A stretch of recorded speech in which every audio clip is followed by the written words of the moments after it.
Most people eat cake on their birthday, but I'm strapping on a mask and running until I pass out.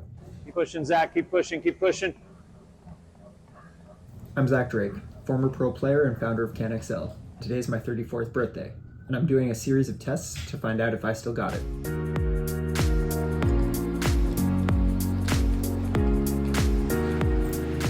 So why do this on my birthday? Well, I've always wanted to do some type of annual test each year to see how I compare to previous year's Zach. And this is one way that I can finally start doing it.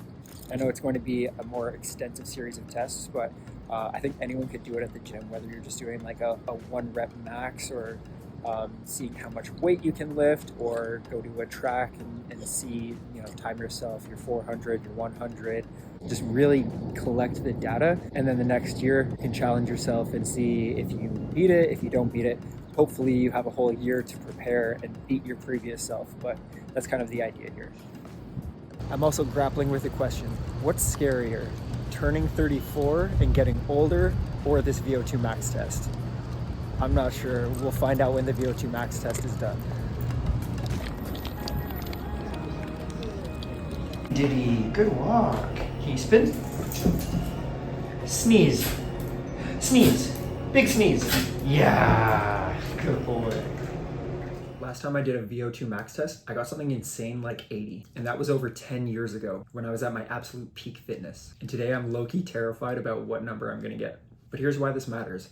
I've been playing at a high level in League One almost every minute this past season, and I want some real data to guide my off-season now that it's done. And I'll show you what this testing means for anyone who wants to perform better.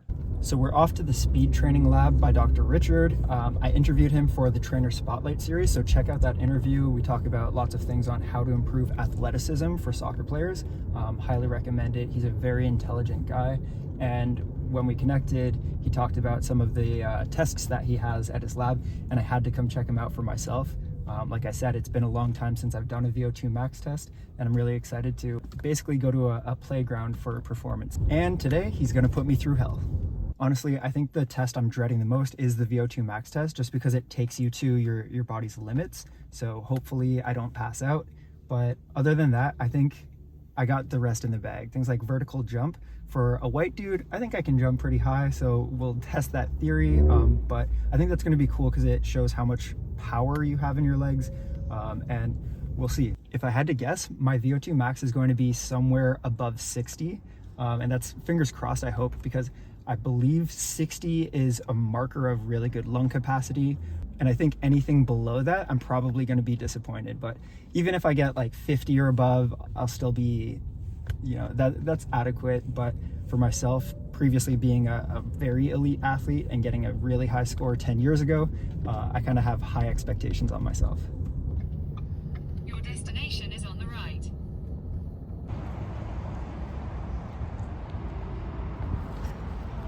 Let's go. Okay. How's it going? Not bad. How are you? Good to I'm see good. you. Welcome to speed training. Thank you. Yeah, this is where the magic happens. I'm This is excited. it. Yeah, let's go. All right. How many tests are we doing today? We're gonna do jump testing, 3 different jumps. Okay. We're gonna do speed and then a repeated sprint on the treadmill. Cool. After that, functional movement screen. I don't know if you FMS, yeah. You know it, yeah? Yeah. Okay, and then rest a little bit, and then the VO2 max test. Okay, perfect. Yeah, the FMS is going to expose me so much. Oh wow, yeah. Wow, that's soccer. Yeah. All right, we made it. We're at the Speed Training Lab and High Performance Center. We got Dr. Richard Bucciarelli right here with us. So, Dr. Richard, want to tell us what we're going to be doing today and why it's important for athletes? Sure. So welcome, first of all. And yeah, we're going to be going through a battery of soccer-specific fitness tests. So we're going to measure all of the different physical abilities that are the most important for soccer players. We're going to take you through tests of power, elasticity, and agility or reactive strength.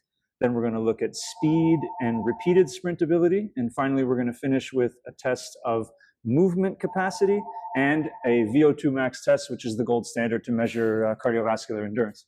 Exactly. Yeah, that's the one I'm most excited for. Really quickly, could you talk us through like an overview of each of the tests and what you're measuring? Sure. Yeah. Okay. So we start with the jump tests. And the first of those is something called a counter movement jump. And basically that means that you're going to do a jump with a counter movement, which is a drop down before you jump up.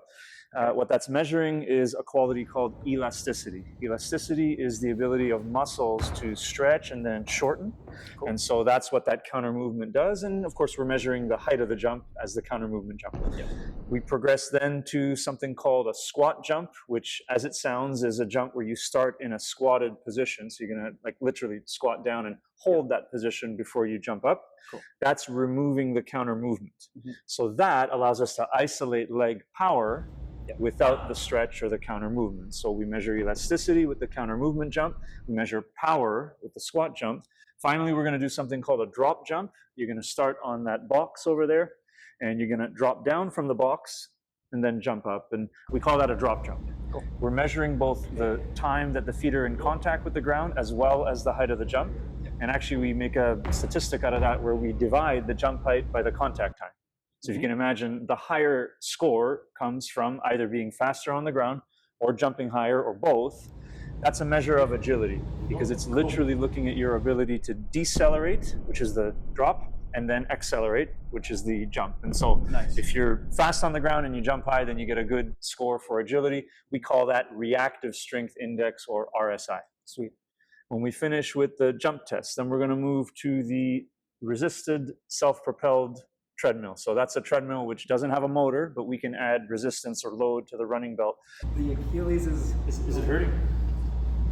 I've dealt with it for weeks and weeks. So tendinitis or yeah, a little bit. Did you stretch, or like, do you need to stretch more? Or? I'll just go through it. More through it? Yeah, okay. Well, I mean, in the end, probably the jumping would have been the hardest part for that. So it's fine. I just like to get my complaints out of the way, so so I have my excuses already pre-laid out. Oh, we deal with lots of complaints.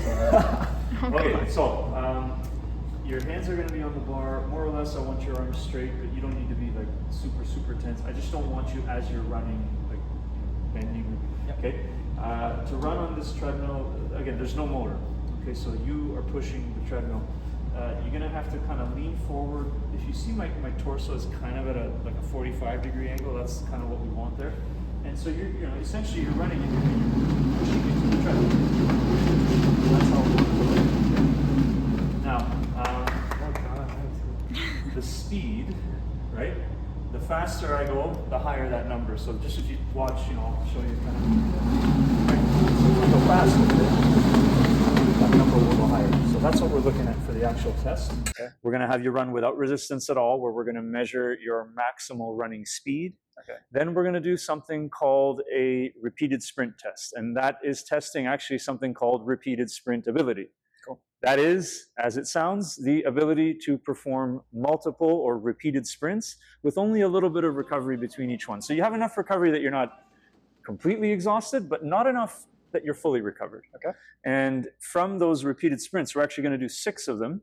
Yep. We're going to measure something called the percentage decrement, which is the average percentage decrease in speed from the first to the last of those 6 sprints. Got it. Okay, 10 more seconds. Okay, same idea, right? I'm just yelling at you to run as fast as you can. Okay. Mm-hmm. All right, here we go. Here we go, Zach. Go, go, go, go, go, go, go. Push, push.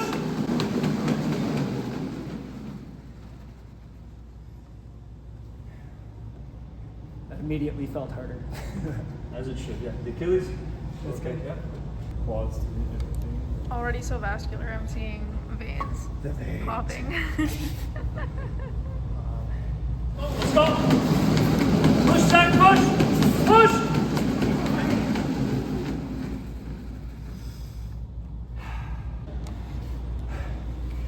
Happy birthday to me. Happy birthday to me. You gotta finish the song. All right, I'll get some water though, yeah? Yeah. Take your time. We're done here? Yeah, we're done here. All right, let's go.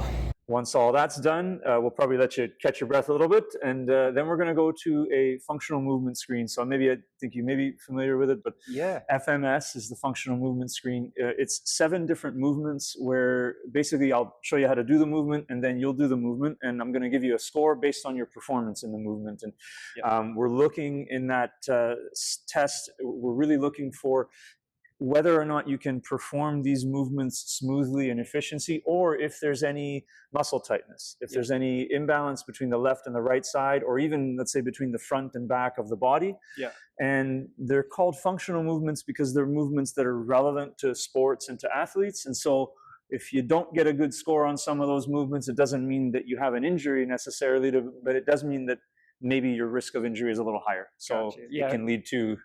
Right away, I'm like, oh, if we're doing the overhead squat one, that exposes so much of my inflexibility. You got it. Yeah. So it's more than anything, it leads to like corrective exercises that can help reduce injury. Okay. So the first we call deep squat. So I'll use a natural line on the floor. Your toes, they can point forward, they can point out a little, but we don't want this, and we definitely don't want this. Okay. And more or less, the feet should be close to hip width. Put the bar on your head. Your arms should be at 90-degree angles at the elbow, okay? And then from that position, push up until the arms are straight. So the idea is that we keep that stick above your head and also keep it parallel to the ground the entire time. And then from this position, we're doing a deep squat, which is bend at the hips and knees until the hips go below the knees, and then come back up. For level 2 there, because the mobility, not so much. Yeah, well, we know what we need to work on, I guess, right? Oh, yeah. Okay, so this is a hurdle. We set it at the height of what's called the soft spot on the knee. So the kneecap is hard, under there is the soft spot. There's a number. I know that mine is more or less is 48. We're probably close, you and I. So anyway, just that number, we're going to remember that because we're going to use it for another test. But in any case, that's the height of the hurdle. The stick goes on your neck, okay? You're also trying to keep this stick parallel to the ground the whole time. Keep your feet close together and feet close to the hurdle. And the movement is you're going to lift one leg over the hurdle, touch the heel of that foot to the ground, then back up and down. Then the same on the other leg, up, over the hurdle, back up, and down. Okay, got you. So that measures single leg balance. Yeah. And it's also looking at not just balance, but it's looking at balance while the other leg is moving, if the hip is flexible enough that you can stay balanced and still move that leg that's moving. So anyway, he was very good at that. And you're going to hold the stick. So the stick is perpendicular, and we want it to maintain contact with your hip, with your glute and the back leg, and also with the back of the spine. Okay? So the stick stays perpendicular and it stays touching those two areas. Then you drop down, straight down, keeping the stick perpendicular, touch the knee to the ground, and then come back up. The same on the other side, so old man can still move okay, right? There's the movement. 1. Yeah, oh boy. And then 1. Okay, so, and then I'm just watching, okay. Yeah, okay, all right, so. We don't actually need to measure it. Yeah. It's not a high score, but that's okay, right? That's, as I said. Tight shoulders really helps my throw-ins go farther. So. There's advantages to it as well, yeah. Measuring hamstring flexibility, so that's what the straight leg raise is looking for. And in an ideal world, the good score is where you can get to the point where your ankle is in line with that stick. So, he's not quite there. And the left leg is a little tighter than the right, which is also very, very common, that the kicking leg is more flexible than the non-kicking leg, and that's what we saw there. So, gotcha. So, note to self: do more yoga. Do more yoga, absolutely. The idea is, can you keep your back flat